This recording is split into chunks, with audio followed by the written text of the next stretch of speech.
Alberta and BC had strong words for the federal government this week after it once again favored a seat-heavy eastern province to the tune of $750 million. The federal government announced this week that it would be giving Quebec $750 million to deal with immigration pressures which Western provinces say they're feeling too, but won't receive a dollar for.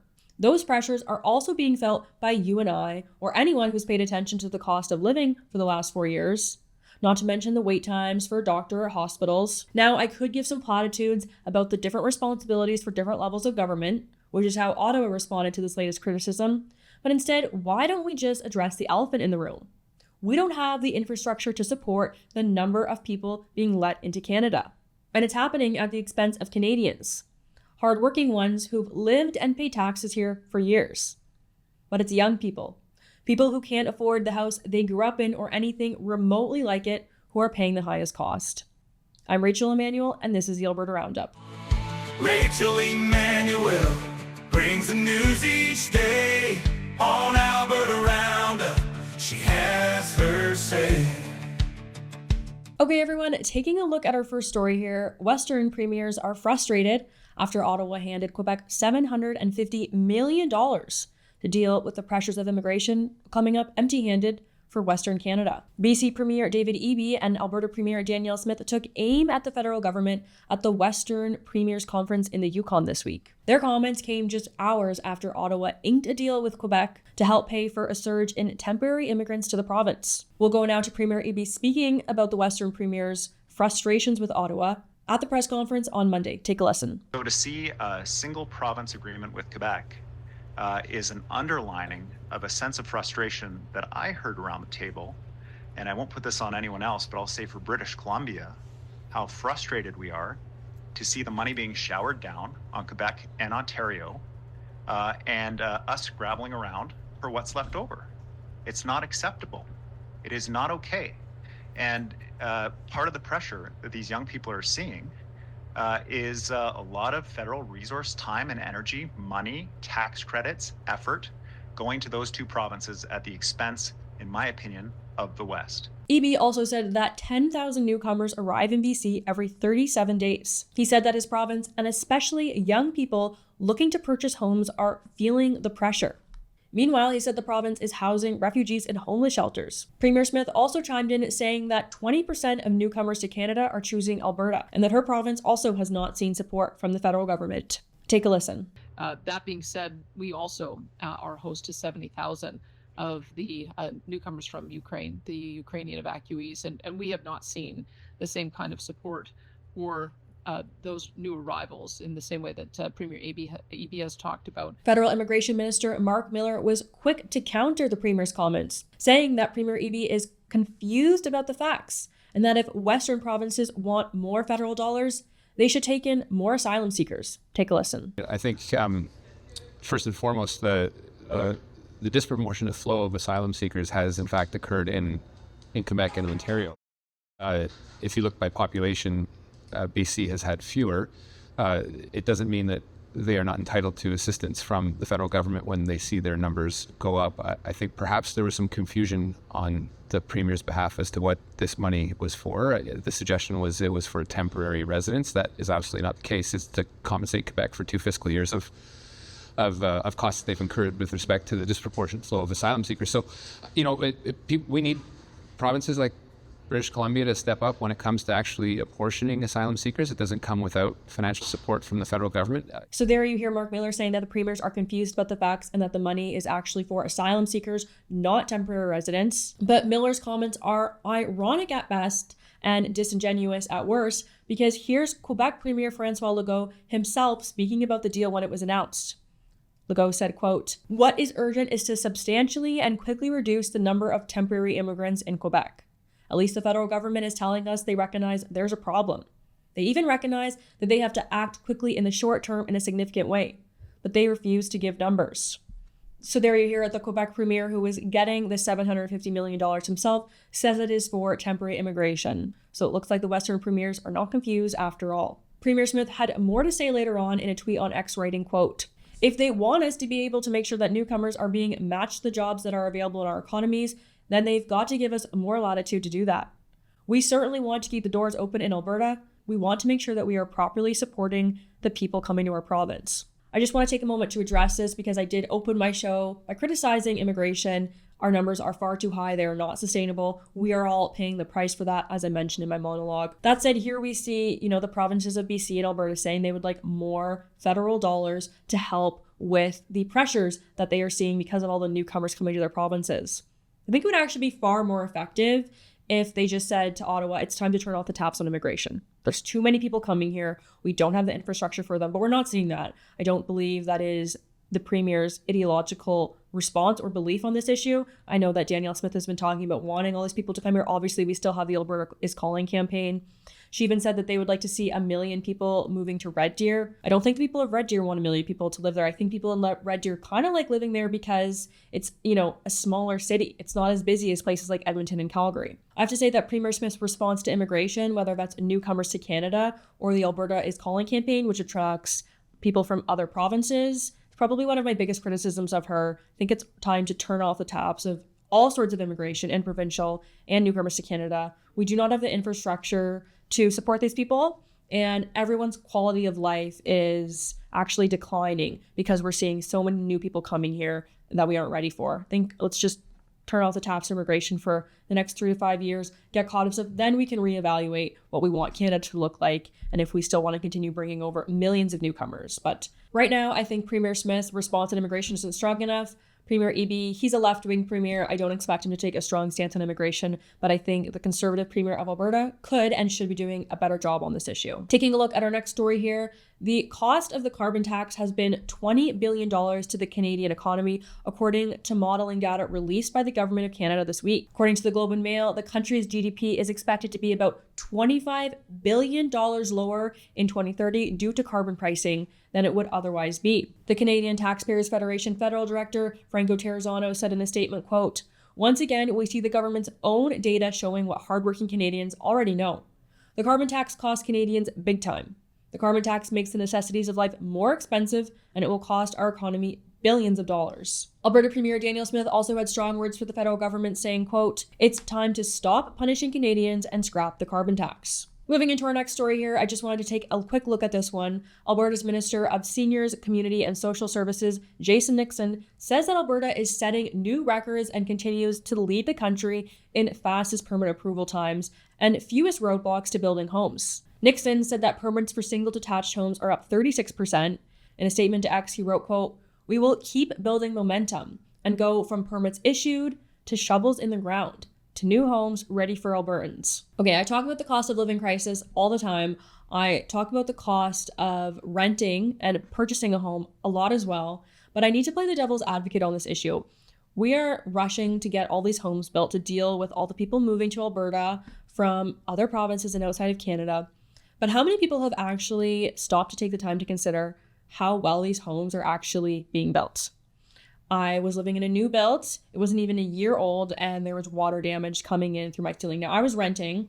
Because I was renting, of course, the issue never got fixed because my landlords just couldn't be bothered to get around to it. Not a huge issue. It didn't greatly impact my quality of life. I was not there for very long. But you do have to kind of scratch around and wonder, we're rushing to get all these houses built. Construction companies working to get homes built have such an incentive to get as many homes built in a small period of time because they are making so much money right now. It's just something that's been on my mind. I don't think all the homes that are being built are good quality. I doubt that all of them will stand the test of time. I don't think this is Minister Nixon's fault. I think the Alberta government is doing what they can with the cards that they've been dealt. But again, I think it just speaks to the need to really slow down the numbers that we're seeing with immigration, the volume of people coming here. All right, everyone, moving into the controversy of the week. An Alberta NDP and Notley era cabinet minister has announced her intention to resign next month while pointing fingers at what she calls bonkers conservatives. Lethbridge West MLA Shannon Phillips told the Globe and Mail she will step down on Canada Day. Phillips said she's been worn down by her opponents and claimed that the quote crazy unquote right will make it increasingly difficult to find people willing to serve in office. She said, quote, "Jesus Christ himself couldn't have kept me." She continued, quote, "These conditions are not improving. The right is only getting more crazy and more bonkers, and disinformation is just getting worse. And that is going to have an effect on people's desire to do this work." Phillips was elected in 2015 and served as the Minister of Environment and Parks in 2019. In that role, she was responsible for accelerating Alberta's phase out of coal-fired power plants. While she was a minister, 2 members of the Lethbridge Police Service who opposed her politics surveilled her. Those officers were found guilty of violating the Police Act, but Phillips was informed in May that the Provincial Prosecution Service declined to pursue criminal charges. Her resignation opens a seat for former Calgary Mayor Naheed Nenshi, should he win the NDP's leadership contest as expected on June 22nd. Finally, moving into what we're watching in the weeks to come, let's take a look at the water crisis still unfolding in Calgary. I feel so sorry for those of you who are living there right now. Just actually put in the comments while I'm curious what it has been like to you. Have you felt very restricted by the water limitations, or has it not impacted your day-to-day life too much? Before we dive into that story, there's something that's come out of this that I think a lot of people sort of expected. Calgary is now considering permanent watering restrictions for the city's residents. Never let a good crisis go to waste. Let's dive into the details here.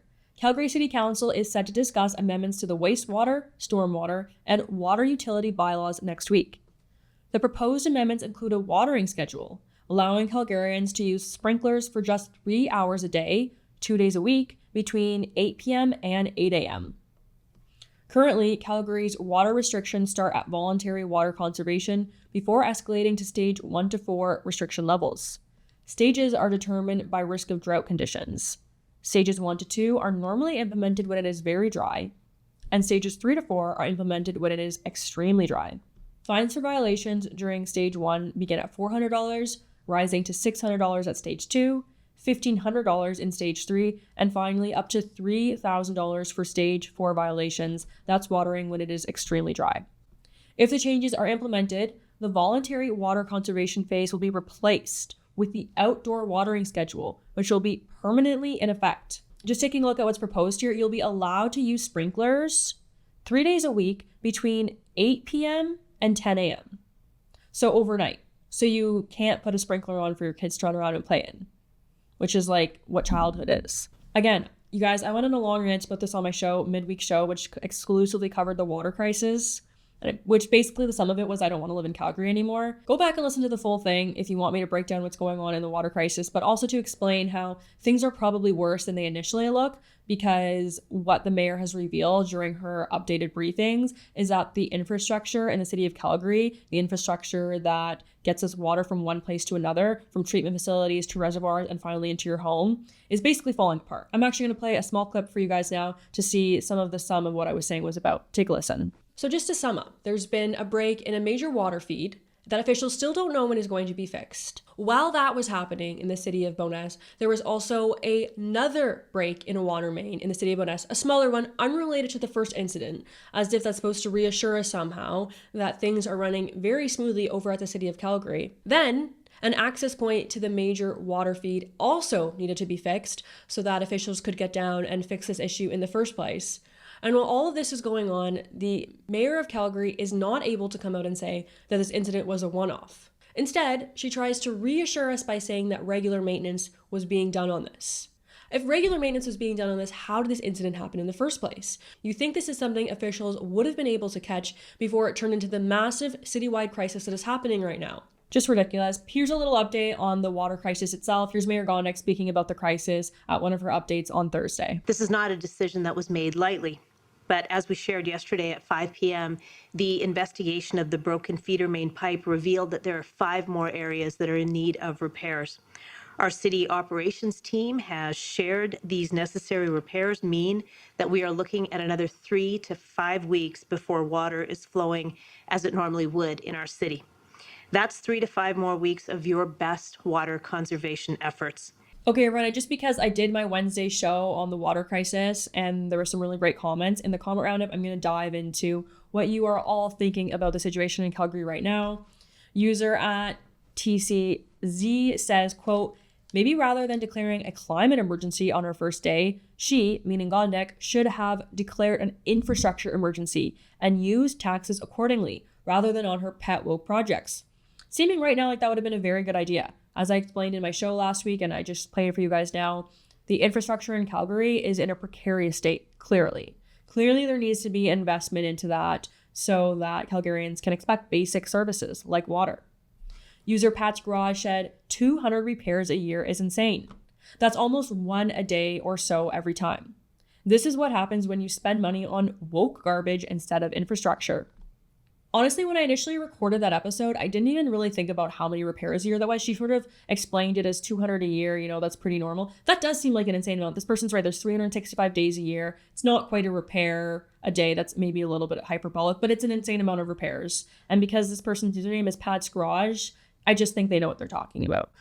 And finally, moving to this comment from the @Bombay company, says, quote, saw this on Twitter, can't fix a pipe, but can change the climate. When Tucker Carlson was here for his events in January, the one in Calgary and then one up in Edmonton, the one thing he said that really stuck with me was how we need to laugh at our idiot leaders. We need to laugh at Justin Trudeau and his policies. And I think what this says does exactly that. It's pointing out the hypocrisy in what they're saying. They're telling us we can be responsible for fixing the climate change, but our government, with all its millions of dollars, we can't even fix a pipe.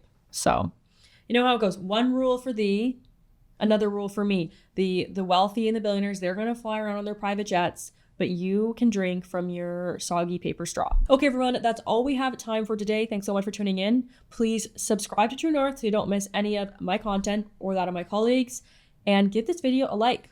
If you're able to, please head over to donate.tnc.news to show us some support for our work. And also, happy Father's Day to all the dads out there. We appreciate you. Society needs good dads. Don't let anyone tell you otherwise. I hope that you enjoy celebrating with your family and feel very loved on Sunday. Have a great rest of your week. God bless.